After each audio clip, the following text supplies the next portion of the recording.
purpose of the originator of subversion. So we have religion, we have education, we have social life, we have power structure, we have labor relations, unions, and finally we have law and order. 1, 2, 3, 4, 5, 6. Okay? These are the areas of application of subversion. What it means exactly? In case of religion, destroy it, ridicule it, replace it with various sects, cults, which bring people's attention, faith, whether it is naive, primitive, doesn't really matter.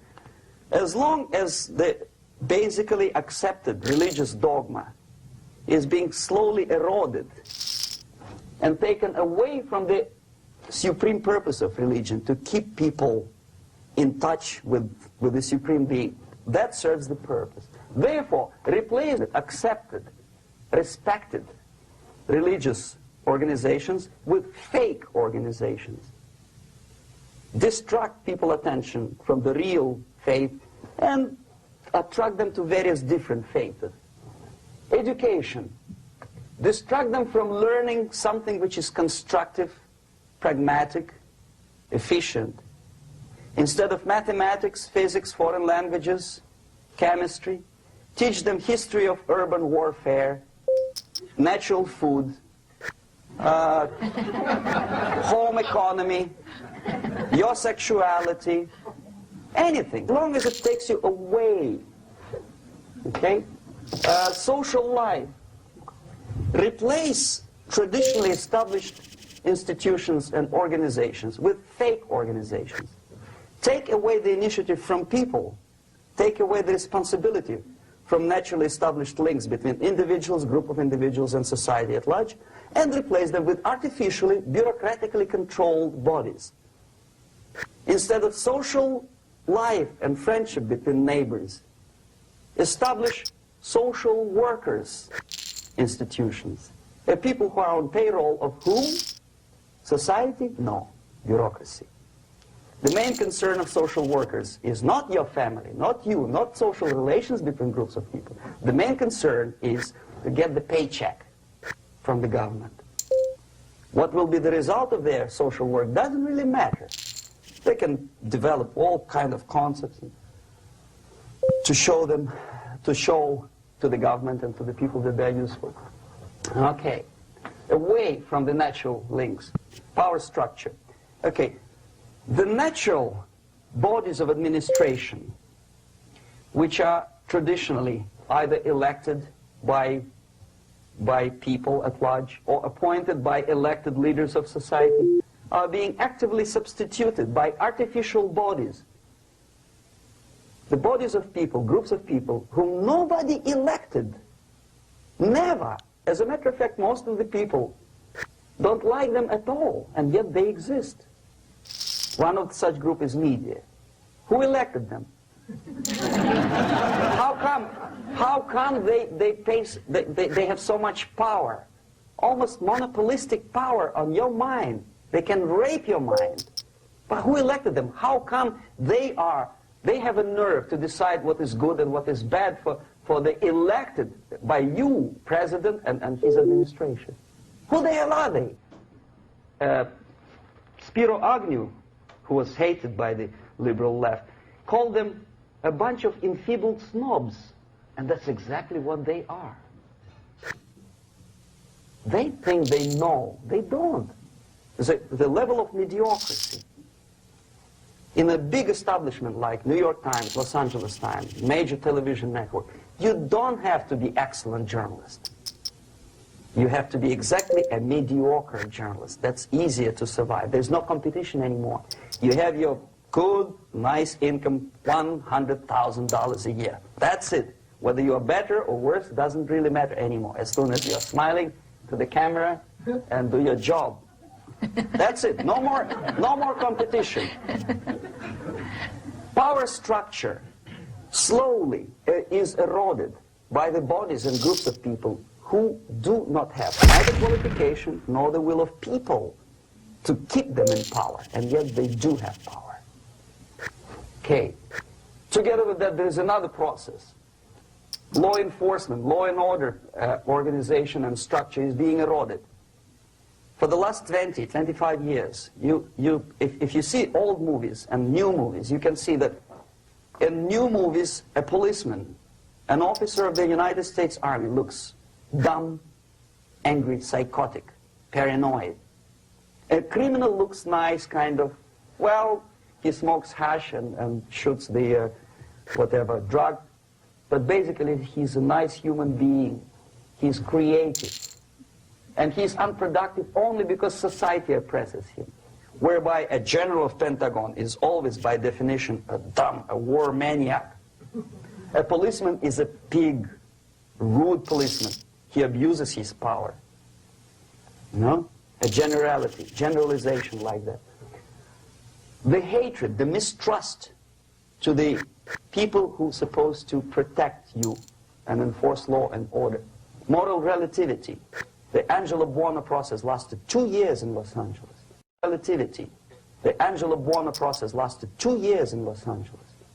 And yet there are still some lawyers who say, look, he's a nice character, as a matter of fact. There was some witness who said, also a criminal, who said, well, he's a nice guy. I asked him one day to burn a house of my enemy, and he wouldn't do it. He's a nice fella. A slow substitution of basic moral principles, whereby a criminal is not a criminal, actually. He's a defendant. Even if his guilt is proven, there is still a doubt to kill or not to kill, to be or not to be. Thou shalt not kill, yes, but this line may not necessarily be applicable to a murderer. Thou shalt not murder. That should be the presumption, not that thou shalt not kill. Okay, labor relations. At this stage, within 15 to 20 years, we destroy the traditionally established links of bargaining between employer and employee. The classical Marxist-Leninist theory of natural exchange of goods. Person A has 5 sacks of grain and person B has 5 pairs of shoes. And the natural exchange without money is when they bargain between each other. And only with the introduction of the third force, C, an entirely third foreign stranger who says, no, don't give him 5 sacks of grain, give it to me, and you give me your 5 pairs of shoes, and I will distribute it accordingly, so that the economy will go. This is the death of natural exchange, death of natural bargaining. Well, trade unions were established 100 years ago. The objective was to improve working conditions and to protect the rights of workers from those employers who were abusing their right because they had more money. Objectively, at that time, initially, the trade union movement did work. What we see now is that the bargaining process is no longer resulting in the compromise, which is leading objectively to betterment of working conditions and increase of salary. What we see is that after each prolonged strike, the workers lose. Even if they have 10% increase of their salaries, they cannot catch up due to inflation and due to missed time. More than that, millions of people suffer from that strike because economy now is interdependent. It's intertwined like one body. If previously steel workers, say 100 years ago, could strike and nobody would suffer, now it's impossible anymore. If a garbage collector strikes today, the rest of the multi-million city is stinking. I mean, there's no more service. In Quebec, for example, we had the electricians who were on strike in the middle of winter. You can freeze your bottom, and they still were on strike. Did they catch up with the salary? No, they lost. Who benefited? The leaders of trade unions. What is the motivation for strike? Improving of a workers' condition? No, obviously it's not. Then what is it? Ideology. to prove to these capitalists. And the obedient horde of workers, like sheep, follow these people. And they cannot disobey. Why? Because if they do, you know what happens to them.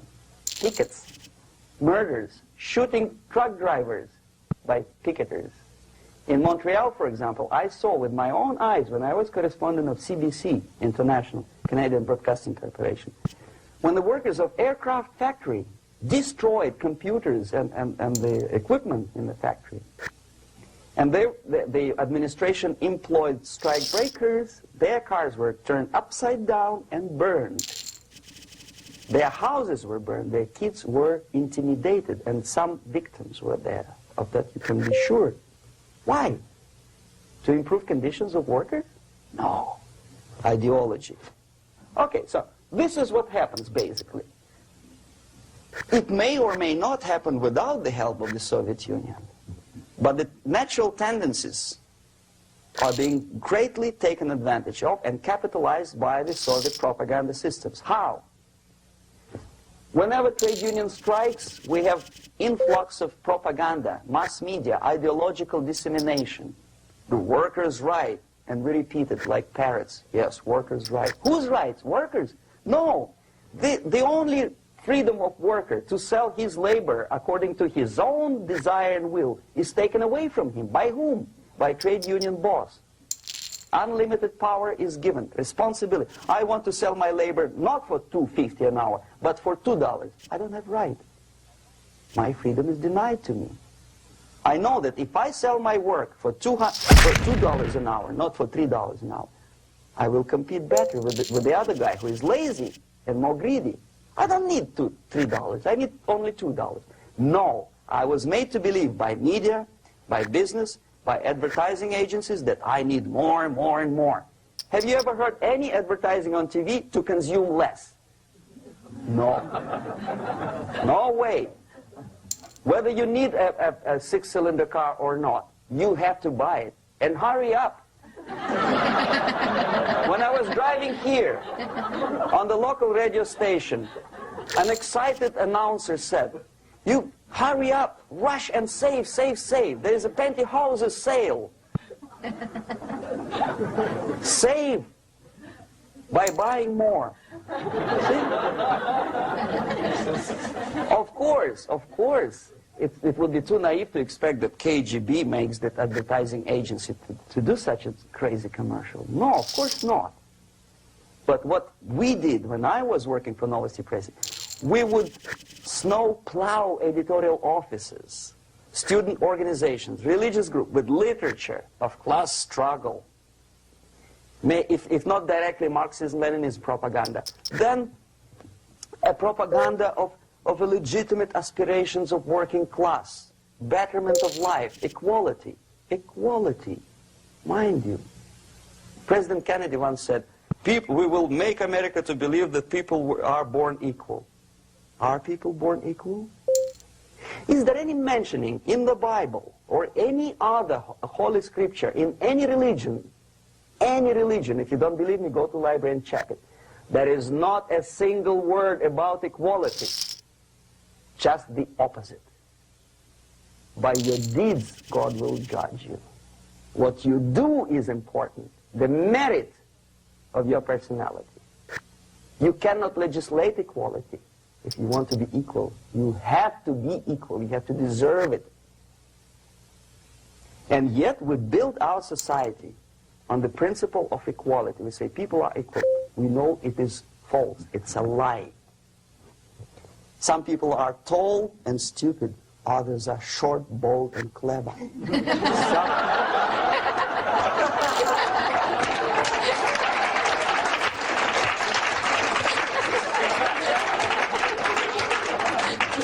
If we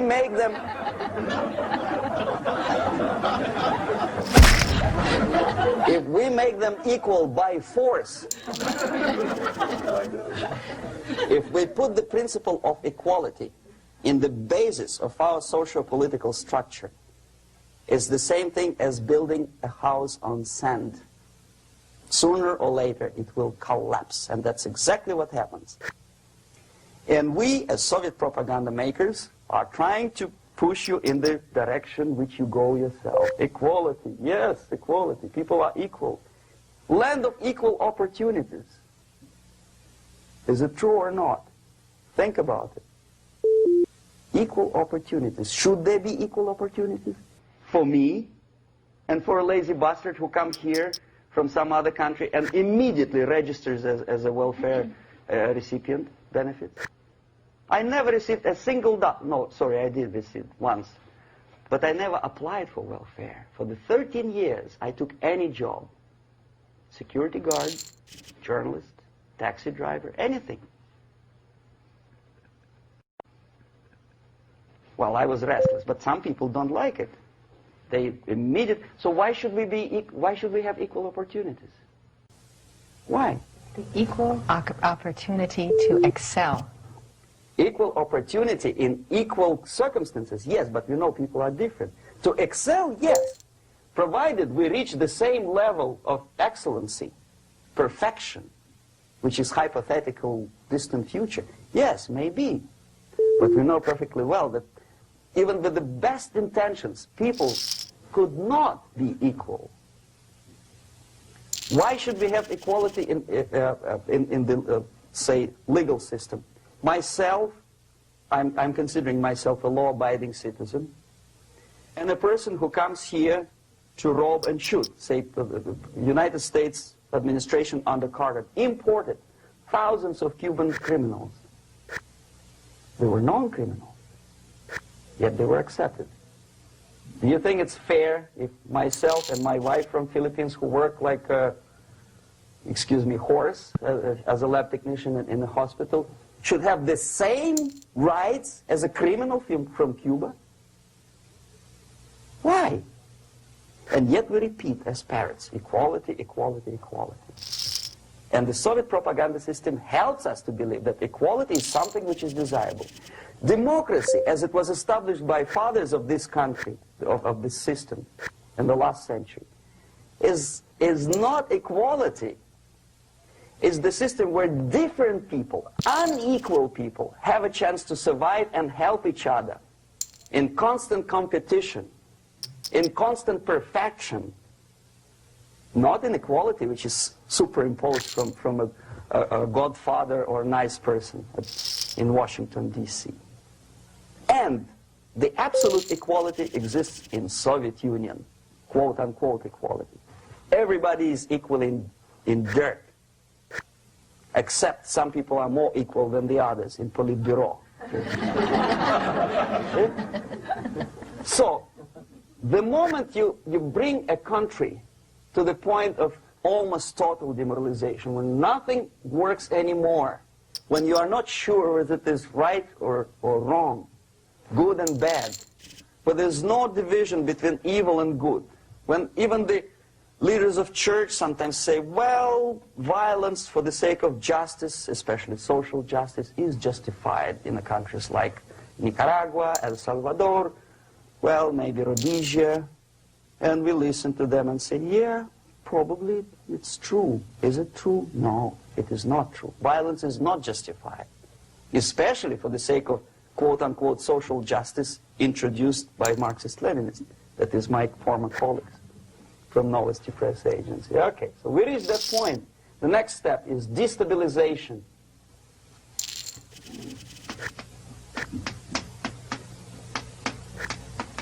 Again, this word says for itself what it is. To destabilize all the relations, all the accepted institutions and organizations in a country of your enemy. How you do it? You don't have to send a battalion of KGB agents to blow up bridges. No. You let them do it themselves. The area of application is, again, it's narrower now. Not like the previous case. The overt legitimate actions of the KGB in this case would be hardly noticeable. There is no crime if a professor who recently went to USSR introduces a course of Marxism-Leninism in a Californian college, for example. Nobody is going to come to his doorstep and say, okay, mister, come, you are under arrest. No, it's not a crime. It's not even considered a moral crime against your country. So the area of application here is narrowing down to economy, again labor relations, right? To law and order, plus military. And economy, law and order. Yes, and again the media, but wider scope, little bit different. I'll explain it later. Okay, basically 3 areas. Economy. The radicalization of bargaining process. If on that stage we still could achieve, theoretically, some positive compromise between the negotiating sides with say, the arbitrary, introduction of arbitrary judges, third side, objectively judging the demands of both sides. Here it's radicalization. On the stage of destabilization, we cannot come to compromise even within a family. The husband and wife couldn't figure out which is better. Husband wants his kids to eat at the table, and wife wants a child to roam around the room and drop food all over the floor. They cannot come to compromise unless they start a fight. It's impossible to reach a compromise, constructive compromise, between neighbors. Some people say, I don't like you to watering your lawn at that time because exactly at that time I'm walking my dog and he's getting nervous. He cannot pass his bowels, you know. So they cannot compromise. They go to a civil court or something like that. Radicalization of human relations. No more compromise. Fight, fight, fight. The normal, traditionally accepted relations are destabilized. The relations between teachers and students in schools and colleges. Fight. The relations between, in economical sphere, between laborers and employers are further radicalized. No more acceptance of the legitimacy of demands of workers. Unlike Japanese, with the theory Z, if you ever heard about it, where the workers are involved in the decision-making process, therefore they don't have moral incentive to fight their bosses. In the United States, it's just the opposite. The harder is the fight, the better. The more heroic they look. When the Greyhound network was on strike recently, the correspondents of local TV networks all over the United States were approaching these strikers, and they say, oh yes, we are doing something nice. They look like heroes, and they were proud. There was some family, the husband was bus driver. Now they decided in a protest against the bosses to camp somewhere in the forest. And they were presented to the audience as a heroic, nice people. You see? The violent clashes between passengers, picketers, and the strikers are presented as something normal. 10, 15, 20 years ago, we would be angry, say, why so much hatred? Today we are not. We say, well, commonplace. Radicalization, militarization sometimes. As I explained on that stage, I took a step a little bit further. Shooting people. Okay, law and order now also is pushed into the area where previously people settled their differences peacefully and legitimately. Now we are getting with this court cases in the smallest irrelevant cases. We cannot solve our problems anymore. The society at large becomes more and more antagonistic between individuals, between groups of individuals, and the society at large. The media puts himself in the opposition to the society in general, at large. Separate, alienated. Okay? On that stage, you remember I was talking a couple of hours ago about the sleepers. That's when the students from, say, United States, if they are trained in Lumumba University, or developing nations, that's the students I was dealing with, are being sent back from the Soviet Union here. Or if they were already in the United States, in the country which is the object of subversion, they spring to action. The sleepers go up. They slept for 15 to 20 years. Now they become leaders of groups, preachers, I don't know, public figures. Prominently they actively include themselves in a political process. All of a sudden we see a homosexual. 15 years ago he did his dirty job and nobody cared. Now he makes it a political issue. He demands recognition, respect, human rights, and he rallies a large group of people. And there are violent clashes between him and police, his group and ordinary people, no matter what. It's black against white, yellows against green, doesn't matter where the division line goes.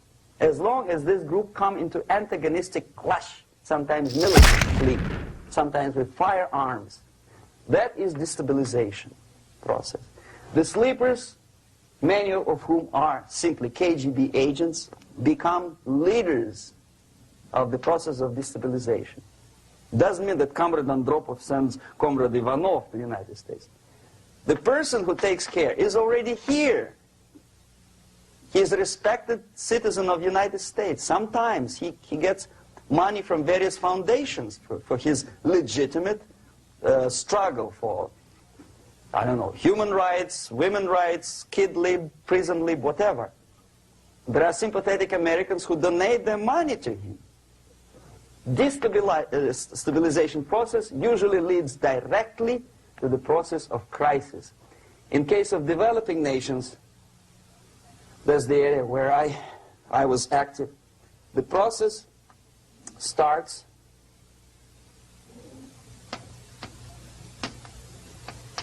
when the legitimate bodies of power, the social structure collapse. It cannot function anymore.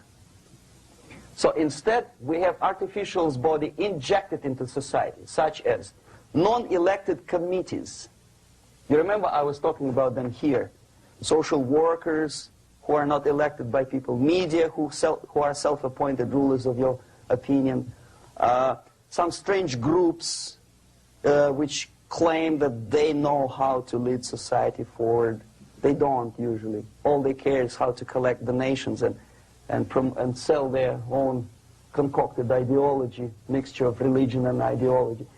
Here, we have all this artificial body claiming power. If the power is denied to them, they take it by force. In case of Iran, for example, all of a sudden we have revolutionary committees. What kind of revolution? There was no revolution yet, and yet they had the committees. They were taking power of judgment. They had the power of execution, they had the power of legislation, and that they had the power of judicial. All of them combined in one person, who is half-baked intellectual, sometimes graduated from Harvard University or Berkeley. He comes back to his country and he thinks that he knows the answer to all the social, economical problems. Okay? Crisis is when society cannot function any more productively. It collapses, obviously. That's the word for crisis. So therefore, the population at large is looking for a savior. The religious groups are expecting a Messiah to come. The workers say, we have family to feed. Let's have a strong government, maybe socialist government, centralized. When somebody put the employers on their place and let us work. We are sick and tired of going to strike and missing overtime and all that stuff. We need some strong man, strong government, a leader, a savior is needed. Population is sick and tired already. And here we are. We have a savior. Either a foreign nation comes in, or the local group of leftists, Marxists, no matter what they call themselves, Sandinista, a reverend or some sort, Bishop Muzureva, like in Zimbabwe, doesn't matter. a savior comes and says, I will lead you. So we have two alternatives here. Civil war and invasion. Okay? See how it goes?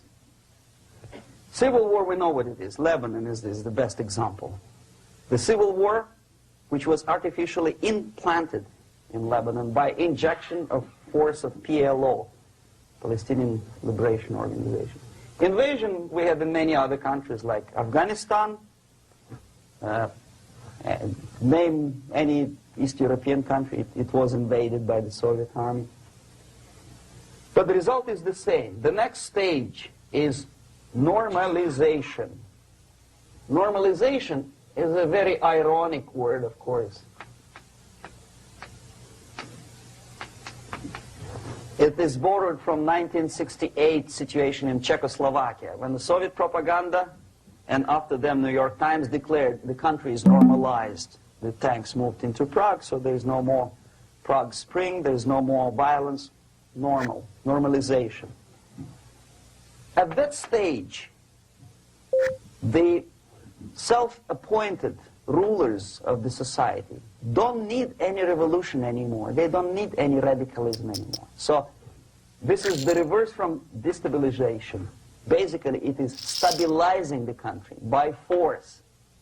So all the sleepers and activists and social workers and liberals and homosexuals and professors and Marxists and Leninists are being eliminated physically sometimes. They've done their job already. Okay? They are not needed anymore. The new rulers need stability to exploit the nation, to exploit the country, to take advantages of the victory. Okay? So no more revolutionaries, please. And that's exactly what happens in a number of countries. You remember Bangladesh? This is the crisis in which I was instrumental. First they had Mujibur Rahman. In 1971, he was the leader of People's Party, Awami League, with mustache like Stalin. He was in Russia many times. In 5 years, he was shot by his former colleagues, Marxists. He fulfilled his function. In Afghanistan, it happened 3 times. First there was Taraki, then there was Amin, now there's Babrak Karmal. They killed each other successively, one after another. The moment he fulfills his duty, the first one demoralized country, the second destabilized, the third one brought it to crisis. Goodbye, comrade. Babrak Karmal comes from Moscow and put into the seat of power. Same thing happened in Grenada recently. Maurice Bishop, Marxist, was killed by Austin, what's his name, General something, who was also a Marxist. Right?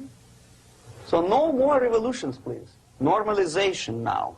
From now on, no more strikes, no more homosexuals, no more women lib, no more kid lib, no more lib, period. A good, solid, democratic, proletarian freedom. That's it. Now, to reverse this process takes enormous effort. When today, United States had to invade Grenada to reverse the process of subversion. Some people say, boy, this is not good, it's not kosher to invade the beautiful country, island of Grenada. Well, why didn't you stop the process here, when Grenada was just approached by leftists? Why not to prevent Maurice Bishop to come in power in the first place? Did Grenadians want him? Very questionable. They didn't know who was Maurice Bishop in the first place. He came to power by coup d'etat himself. Okay? No, we let the situation develop further and further and further until the crisis and normalization very soon. And then the United States decided to invade country, discovering that the country was absolutely a military base for the Soviet Union. Of course it's a drastic measure. Of course it's a pity that Marine Corps had to lose, what, 17 lives. Very bad. Why not to stop the process before it comes to crisis? Oh no, intellectuals will not let you. It's interference into domestic affairs. They're very careful not to let American administration to interfere in domestic affairs of Latin American countries. They don't mind Soviet Union interfere in this affair. Okay. So to reverse this process, from here, it takes only and always military force. No other force on earth can reverse this process at this point. At this point, it does not take military invasion of the United States Army. It takes strong action, like in Chile, a CIA covert involvement to prevent the savior from outside to come into power and to stabilize country before it erupts into civil war. Country before it erupts into civil war. Okay? Support the right-wing conservative forces. By money, by crooks or love, doesn't matter. Stabilize the country. Don't let the crisis develop into civil war or invasion. Oh no, your liberals will say it's against the law.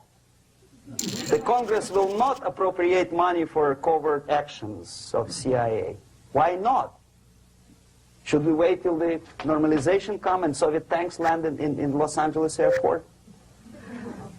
Now, at that point, at the point of destabilization, also the process could be reversed. Again, easily than this. No CIA involvement at this point. You know what it takes here? Restriction of some liberties for small groups which are self-declared enemies of the society. As simple as that. Oh no, the media and liberals will tell you this is against the American Constitution. How can we, by force, deny the civil rights to criminals, for example? It's not good. Okay? So we allow them to. Okay, if you allow the criminals to have civil rights, go on and bring the country to the crisis. This is a bloodless way to do. Curb the rights. I mean, not to put them in prison. No, I'm not talking about putting all the gays from San Francisco in the concentration camp. Do not allow them to take political force. Do not elect them to the seats of power, whether it is municipality level, state level, or federal level. It has to be beaten in the heads of American voters that a person like that in the seats of power is an enemy.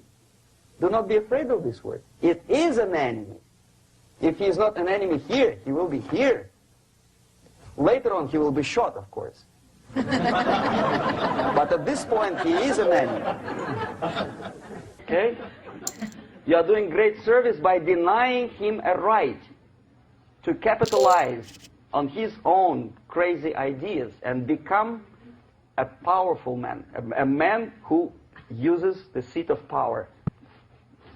Restriction of certain freedoms and permissiveness at that point would prevent sliding into crisis and probably will return the process of destabilization. To curb unlimited power, monopolistic power of trade unions, here, at that point, would save economy from collapsing. To introduce a law to stop private companies of raping public opinion's mind in the direction of consumerism. No company must have a right to force you into buying more unless you want it. There must be a law. You want to advertise your car? Okay. But not a single mentioning of buying it now and saving money. It must be against the law to force people to consume more. Self-restraint. Previously, before this process started, the self-restraint was a business of church, religion. Because our preachers, the fathers of church, would tell us, material values are good, but it's not the prime function of human being. Because you have to live with something. Obviously, the design for our life is not to consume more deodorants. There must be something greater. If such a complicated instrument as human body was created, obviously there must be some higher purpose for that. And it's very easy to avoid destabilization by denying the greedy companies one little freedom, one little liberty, forcing you into turning yourself into processors of unwanted products and goods. They turn you into machines, like the worm who there's inlet and outlet. So, and how long an average appliance lasts these days? Less than a year. Why? Where's workmanship? Oh, we want you to buy more. Okay. Destabilization process could be easily overcome if, as I say, the society, by its own will or after persuasion by the leaders, will come to the idea of self-restraint. It's so hard, we want to consume more, but you have to. Unless you will come to this stage, when, as we say in Russia, if Sahara Desert ever becomes a communist state, there will be shortage of sand. So you have to curb your... you have to curb your expectations at this point before it's too late. But no, we don't want to do it. Demoralization process. Again, it's the easiest thing to reverse. First of all, by restricting import of propaganda. The easiest thing to do. Unlimited, unrestrained import of Soviet literature, Soviet journalists, giving Soviet propaganda and ideological agitators equal time on American TV networks. It has to be stopped. And it's easy. They won't be offended, mind you. As a matter of fact, they will respect America more. But when my former colleague Vladimir Posner appears on Nightline and Ted Koppel asks him, well, Vladimir, what do you think about this? And what can he think? He's an instrument of propaganda. He thinks what Comrade Andropov tells him to think. He's just a nice, articulate mouthpiece of the Soviet subversion system. And Ted Koppel makes you believe that my friend Vladimir Posner thinks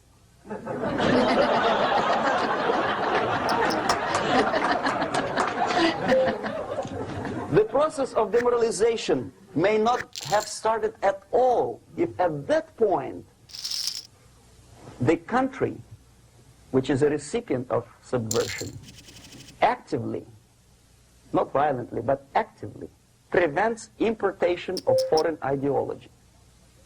I don't want America to follow the pattern of ancient Japan.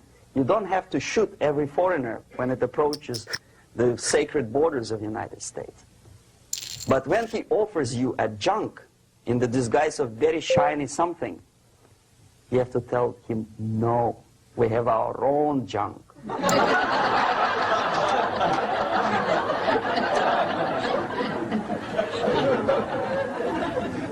If at that point the society is strong, brave, and conscientious enough to stop importation of ideas which are foreign, then the whole chain of events could be prevented. Recently I've been to the Philippines, and I was shocked how in big cities like Manila, children listen to deafening music. A melodious nation with long traditions of good, nice ethnic music, introduced by Spanish long time ago, maybe 2 centuries, 3 centuries ago, I don't remember how long. All of a sudden listen to musical garbage, blasting their radios at full blast, at full volume. Why? In India, I spent many years watching the reactions of Indians walking out of movie theaters after seeing Hollywood production. They couldn't figure out why Americans are so wasteful. They smash their cars, their shiny cars, every 5 minutes. How come they shoot each other for $500,000? Is it true that they're so obsessed with sex? Can you imagine showing a movie where each 5 minutes there's a copulation on the screen to a country like India with long tradition of respect to these private matters, or to Pakistan.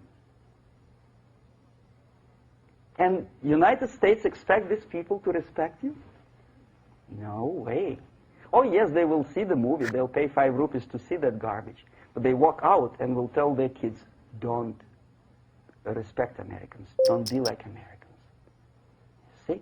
So, the process of demoralization could be stopped right here, both as an expert and as an import. And that takes one step, one very important thing to do. You don't have to expel all the KGB agents from Washington, D.C. The most difficult and at the same time the simplest answer to the subversion is to start it here and even before, by bringing back the society to religion, something that you cannot touch and eat and put on yourself, but something that rules society and makes it move and preserve it. A Soviet scientist, Shafarevich, who has nothing to do with religion, he is a computer scientist, did a very intensive research on the history of socialist countries. He calls socialist or communist any country with a centralized economy and a pyramidal style of power structure. And he discovered, actually he didn't discover it, he just brought to attention of his readers, that civilizations like Mohenjo-Daro in the river Indus area, like Egypt, like Maya, Incas, like Babylonian culture, collapsed and disappeared from the surface of Earth. The moment they lost religion, as simple as that, they disintegrated. Nobody remembers about them anymore. Well, distantly. So, the ideas are moving society and keeping mankind as a society of human beings, intelligent, moral agents of God. The facts, the truth, the exact knowledge may not. All the sophisticated technology and computers will not prevent society from disintegrating and eventually dying out. Have you ever met a person who would sacrifice his life, freedom, for the truth like that? This is truth. I never met a person who said, this is truth and I'm ready to shoot me. To defend the truth. Right? But millions sacrifice their life, freedom, comfort, everything for things like God. Like Jesus Christ. It's an honor.